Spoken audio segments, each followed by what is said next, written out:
En 12 ans, un homme a changé le visage de l'Église catholique.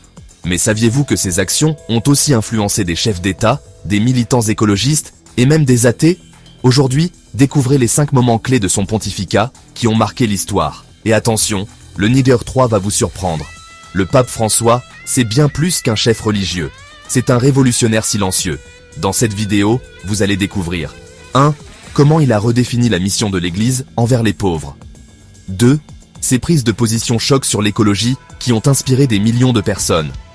Dès le début, le pape François a choisi un nom symbolique. François, en hommage à Saint François d'Assise, le saint des pauvres. Mais il ne s'est pas arrêté à un simple symbole. En 2015, le pape François a publié Laudato Si, une encyclique historique sur l'écologie. Il y affirme que protéger la planète est un devoir moral. Ce texte a été salué par des leaders et des défenseurs de l'environnement et a même influencé des accords internationaux sur le climat. En 2018, le pape François a lancé une réforme majeure de la Curie romaine, l'administration centrale de l'Église catholique. Mais pourquoi cette réforme était-elle si nécessaire? Et qu'a-t-elle vraiment changé? Depuis des décennies, la Curie romaine était critiquée pour son manque de transparence, ses luttes de pouvoir interne et même des scandales financiers. En 2012, par exemple, le scandale des Vatilix a révélé des documents confidentiels mettant en lumière des pratiques douteuses au sein du Vatican. L'une des premières mesures a été de renforcer la transparence financière. Le pape a créé un secrétariat pour l'économie, dirigé par un expert laïque, pour superviser les finances du Vatican. Il a aussi mis en place des audits externes pour s'assurer que chaque euro était utilisé de manière éthique et responsable. Le pape François a également décentralisé le pouvoir, donnant plus d'autonomie aux évêques locaux. Avant, toutes les décisions importantes devaient en passer par Rome.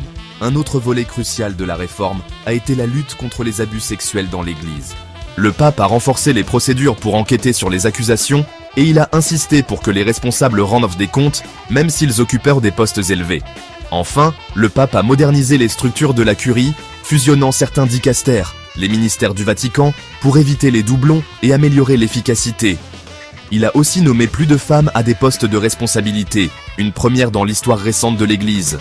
Ces réformes ont été saluées par de nombreux fidèles et observateurs, qui y ont vu un pas vers une Église plus transparente et plus proche des réalités du monde moderne.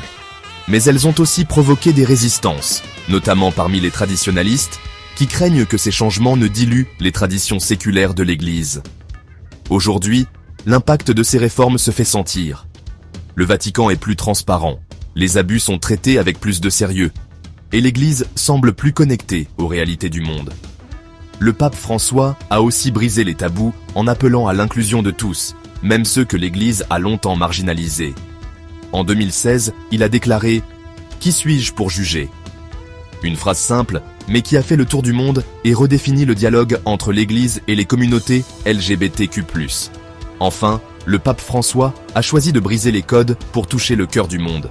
Qu'il s'agisse de visiter des prisons, de rire avec des jeunes ou de serrer des mains dans la rue, il a montré que l'Église pouvait être humaine, accessible et aimante. En 12 ans, le pape François a redéfini ce que signifie être un leader spirituel dans un monde en crise. Mais attention, si vous pensez que l'Église ne peut plus évoluer, vous allez être surpris. Dans notre prochaine vidéo, nous explorons les 3 défis majeurs qui attendent le prochain pape. Cliquez ici pour la découvrir, car l'avenir de l'Église pourrait bien dépendre de ces choix cruciaux. Si cette vidéo vous a inspiré, n'oubliez pas de liker et de vous abonner pour plus de contenu comme celui-ci. En 12 ans, un homme a changé le visage de l'Église catholique. Mais saviez-vous que ces actions ont aussi influencé des chefs d'État, des militants écologistes et même des athées?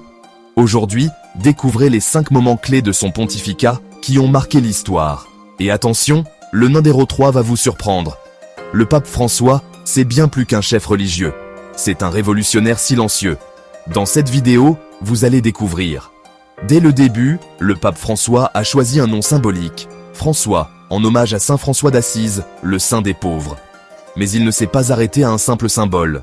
En 2013, il a déclaré « Je préfère une église accidentée, blessée et sale pour être sortie dans la rue, plutôt qu'une église malade de la fermeture. » En 2015, le pape François a publié Laudato Si, une encyclique historique sur l'écologie.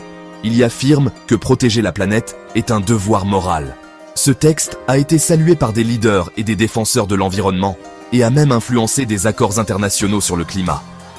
En 2018, le pape François a lancé une réforme majeure de la Curie romaine, l'administration centrale de l'Église catholique.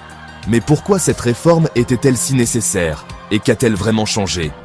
Depuis des décennies, la Curie romaine était critiquée pour son manque de transparence, ses luttes de pouvoir interne et même des scandales financiers. En 2012, par exemple, le scandale des Vatilix a révélé des documents confidentiels mettant en lumière des pratiques douteuses au sein du Vatican. L'une des premières mesures a été de renforcer la transparence financière. Le pape a créé un secrétariat pour l'économie, dirigé par un expert laïque, pour superviser les finances du Vatican. Il a aussi mis en place des audits externes pour s'assurer que chaque euro était utilisé de manière éthique et responsable.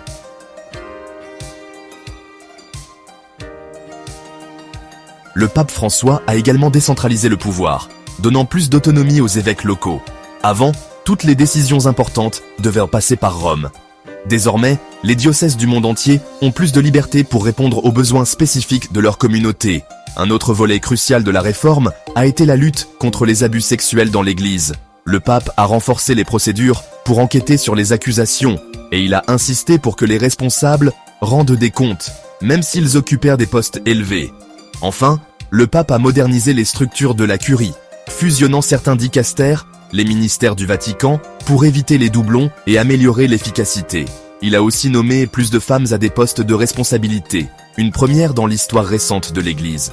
Ces réformes ont été saluées par de nombreux fidèles et observateurs, qui y ont vu un pas vers une Église plus transparente et plus proche des réalités du monde moderne. Mais elles ont aussi provoqué des résistances, notamment parmi les traditionalistes, qui craignent que ces changements ne diluent dans les traditions séculaires de l'Église. Aujourd'hui, l'impact de ces réformes se fait sentir. Le Vatican est plus transparent, les abus sont traités avec plus de sérieux, et l'Église semble plus connectée aux réalités du monde. Mais le pape François le sait, le travail est loin d'être terminé. Le pape François a aussi brisé les tabous, en appelant à l'inclusion de tous, même ceux que l'Église a longtemps marginalisés. En 2016, il a déclaré « Qui suis-je pour juger ?» Une phrase simple, mais qui a fait le tour du monde et redéfinit le dialogue entre l'Église et les communautés LGBTQ+. Enfin, le pape François a choisi de briser les codes pour toucher le cœur du monde. Qu'il s'agisse de visiter des prisons, de rire avec des jeunes ou de serrer des mains dans la rue, il a montré que l'Église pouvait être humaine, accessible et aimante. En 12 ans, le pape François a redéfini ce que signifie être un leader spirituel dans un monde en crise. Mais attention, si vous pensez que l'Église ne peut plus évoluer, vous allez être surpris. Dans notre prochaine vidéo, nous explorons les 3 défis majeurs qui attendent le prochain pape. Cliquez ici pour la découvrir, car l'avenir de l'Église pourrait bien dépendre de ces choix cruciaux. Si cette vidéo vous a inspiré, n'oubliez pas de liker et de vous abonner pour plus de contenu comme celui-ci.